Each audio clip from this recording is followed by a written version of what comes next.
Okay, good morning, class. We're going to be talking about potatoes today. And of course, all of us are familiar with potatoes. But what's interesting, depending on where potatoes come from in the world and what we're familiar with, could be very different from region to region or even country to country. Most of the time, when we're talking about things in culinary, we are very knowledgeable about just the general terms and the general types of ingredients. But what we try to do in culinary is dig deeper, basically taking that general knowledge and getting more specific. This is very important because you can spend a lot more money and time and have a lot more waste if you don't know the product you're working with. And so even with potatoes, using the right product and knowing how to order is very important to saving money. So it's very critical that we understand things in a deeper way, just like any profession, that we understand things below the surface, meaning that we understand it in a much more complex way than just typical general knowledge. So simply knowing what a potato is or knowing how we handle potatoes presently doesn't make us a professional or make us fully knowledgeable about that particular area. So really, when we get into culinary arts, we're going from the general to the specific and sometimes even to the complex, meaning that we are getting even deeper into the knowledge of a particular area. So today we're going to talk about types of potatoes. We're going to talk about mealy potatoes, waxy potatoes, new potatoes, sweet potatoes and yams, market forms of potatoes, and then also receiving and storing fresh potatoes. Our objectives for today is to describe the major potato classifications. We're going to identify market forms of potatoes, and we're going to describe guidelines for receiving and storing fresh potatoes. So, a mealy potato is a type of potato that is higher in starch and lower in moisture than other types of potatoes. Now, that's very important because a starchier potato bakes better and mashes better. It's not generally something that we would steam, although all potatoes can be done in multiple ways. But a starchier potato actually has a much more mealy, crumbly type of texture when it's cooked. And so it's better for baking. It's often better for frying. And so it works very well. Now, what we call a russet potato is a typical potato, except that russet potatoes are usually more uniform in shape, and they work really well for baking. Because they're very uniform in shape, they bake very evenly. One of the important things that we should do when we're doing a baked potato is we want the potato size to be relatively uniform, relatively the same size so that it looks good and fits on a plate, and that it doesn't dominate the plate or push out the main entree. And so with a russet, we can actually order different sizes. We actually buy the russet potato by the count rather than by the pound when we're, excuse me, that's in a commercial setting.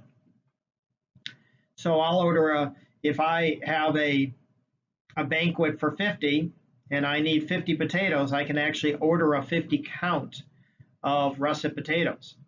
And we actually have different, we have just a irregular russet, meaning that they'll come in relatively even in size, but they're, kind of different shapes and sizes. Then we have a baking russet or a baking potato. And a baking potato, they're all about the same size, they're all about the same weight. And so those work really well for baking. We then have a white potato, and that has a much thinner skin. That's really good for mashing, and you don't necessarily always have to peel it because the peel is so thin, you can actually mash the peel right in. So we can actually make a heartier mashed potatoes by simply having the peel included in the potato. And then we have a purple potato. Now, generally nowadays, when we get into the colored potatoes, those are a smaller potato, and they usually have a mixture, so they'll have white, purple, and red, for instance, and they'll have them in like a thing called a fingerling, which is a very long, slender potato. Not very long, but it's about the size of a finger, but a little bit fatter. And so it kind of gives you a variety, makes the presentation really pretty. But a purple potato just adds a little bit of color. Sometimes it's called a blue potato. I'm going to be going over to my notes, making sure that I cover everything. And it also has a smooth, thin, bluish purple skin and purple flesh. So those are three mealy potatoes. And again, mealy just means that it's starchy, kind of has a texture that is kind of dry, not as moist. We also have what they call a waxy potato, and these are red, yellow, and fingerling. And you can't see, because of my picture, you can't actually see the fingerlings too much. But again, they're kind of like the shape of a finger. They're just a little bit fatter. I guess if you stubbed your finger and your finger started to swell, you'd have something about the shape of a fingerling potato. But they are lower in starch. They're very good for boiling. They have a nice thin skin, so you can keep the skin on. You don't have to peel them.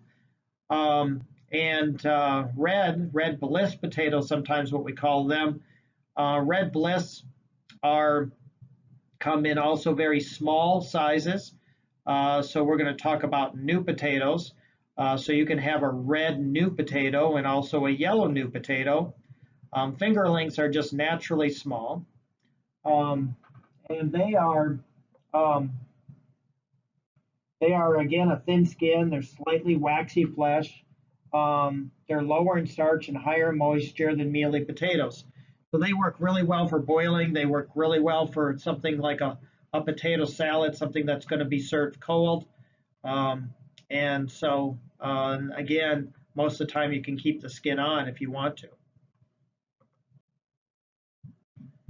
Because they are, then we have new potatoes, and because they're harvested early, and new potatoes are small and relatively uniform in size. A new potato, also known as an early crop potato, refers to any variety of potato that is, excuse me, that is harvested before the sugar is converted to starch. And so as a potato ages, the sugar content turns to starch. And as it gets more starchier, it becomes mealier or a drier potato inside, and goes from where we would want to boil the potato, or a potato that is good for boiling or steaming, to a potato that's better for baking or frying or any kind of dry heat application. Excuse me, got a little something in my throat.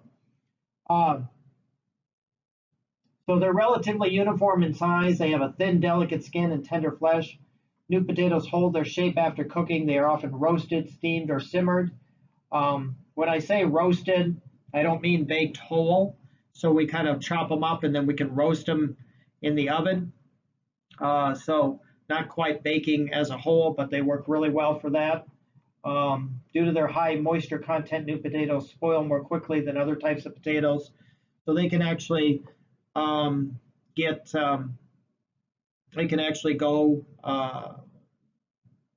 eyes on them and get little sprouts on them much more faster because they build up moisture faster.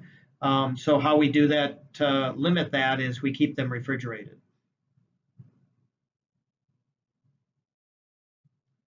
Then we have sweet potatoes and yams. Okay, and a sweet potato is a tuber. one of the things we should understand is that potatoes are tubers. We often get them confused. We say they're root vegetables, and that's because they develop underground, so we call it a root vegetable, but really the potato part is a tuber. And a sweet potato is a tuber that grows on a vine and has a paper-thin skin and flesh that ranges in color from ivory to dark orange. Different varieties can be yellow, red, or brown in skin color with yellow to orange red flesh. The edible skin is often removed before cooking. A yam is a large tuber that has thick bark-like skin and flesh that varies in color from ivory to purple. Like sweet potatoes, yams can be round or oblong in shape and vary in color. The flavor of yam is somewhat dry and starchier than a sweet potato. So a lot of times we get yams and sweet potatoes confused, but a yam is actually very dry, doesn't have a very sweet flavor to it like a sweet potato would. And it also has, even though it doesn't show much in the picture, it can have a very barky, thick skin. It can also get very large too. In fact, all potatoes can really get as big as we let them grow. So they can get massive in size if we allowed them to. But yams taste very different than sweet potatoes. Sweet potatoes often are best baked. A lot of times we'll eat sweet potatoes at Thanksgiving in this country. That's when sweet potatoes are sold the most. Now what I like to do is I like to bake my sweet potato. I don't peel it, and then I let it cool slightly, and then I'll mash it. And what that does is it allows that sugar to really develop in the sweet potato and kind of ooze out of the sweet potato. You can actually see on a really fresh sweet potato, you can actually see the sugar coming out of the sweet potato because it's so full of sugar. And I just find that just makes it much more flavorful. When we boil a sweet potato, a lot of those sugars go into the water and it's not as sweet, I think, as if you bake them. So that is, and they do usually, especially for a yam, they're going to have to be peeled. So the skin isn't, all the skin, maybe not so much a yam, but most potatoes and tubers, the skin is technically edible, but that doesn't mean they're very good for eating. Market forms of potatoes include processed, frozen, dehydrated, and fresh potatoes. Because there's so many different types of potatoes, as well as ways we can use them, it's really become, especially in this country, one of the more versatile products, and in fact, probably one of the number one side dishes. And so we can bake them as fresh. We can also dehydrate them, so the potatoes are flaked and then dried, and then they're reconstituted, meaning that we add water or milk. We can make potatoes. So dehydrated potatoes have their place. They're very good they have long storage life, obviously, because they have no moisture in them. And then they can be reconstituted with water or milk and then be baked. And it actually tastes pretty good. Not something that most chefs will start with the fresh version. But we also have a lot of frozen varieties too. So we have them in French fries and hash brown form. And then we also have it processed, like in the case of potato chips. So potatoes are just used in so many very different forms and fashions. And it's really quite amazing what we do with a simple potato. Now, one of the things that we want to make sure is how we examine our potatoes when they come in, to make sure that they don't have any damage to them. We want to make sure that there's no sprouts coming out, and those are those little growths that come out of the potato. One of the things you should know, that if your potato does start to sprout, that you can actually cut that out. If a potato starts to get really dark, you can also cut that part out if it hasn't penetrated too deep into the flesh. And so potatoes are very very resilient, meaning that they don't get, um, they hold for a long time, and we don't have to, we don't necessarily have to throw out the whole potato if it's got a small sprout on it, or we have to dig out maybe an eye, or we even have to cut out a little bit of rot from the potato. The rest of the potato is still good. One of the things that we want to be sure of, though, is when we're storing them, and we're going to talk about storing and how to store them, because there is a correct way and a wrong way to store fresh potatoes. Potatoes are best stored in cardboard boxes or mesh bags to allow adequate ventilation. The best way to store potato is low humidity, and keep it in a cool and dry place, and then also make sure that there's good air circulation. So that's why when potatoes come in boxes, they usually have holes in them to allow the ventilation to come through, or they're in a mesh bag. Now here in culinary, a lot of times we do store them in the refrigerator to keep them lasting longer. The problem with storing them in the refrigerator is that, especially for mealy potatoes or baker potatoes, the starch starts to convert back to sugar, and so the potato doesn't bake as well and doesn't fry as well if we're buying something that it has a greater amount of starch.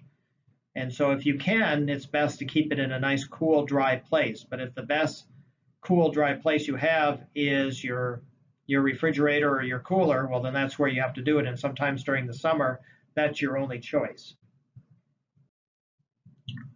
So when you take the quiz today, you should know that the 5 major types of potatoes. You should be able to identify 5 market forms of potatoes. And by the way, this PowerPoint will also be in your file, so you'll be able to see this PowerPoint without the narration. You should be able to describe inspection guidelines for receiving potatoes, describe how to best store potatoes, and you should be able to explain why refrigeration and exposure to light is not generally recommended. Again, we sometimes have to store them in the cooler just because we need to have them last longer, and we don't want them to get sprouts and things like that, or rot on us because whatever storage area we have is too warm for the potato.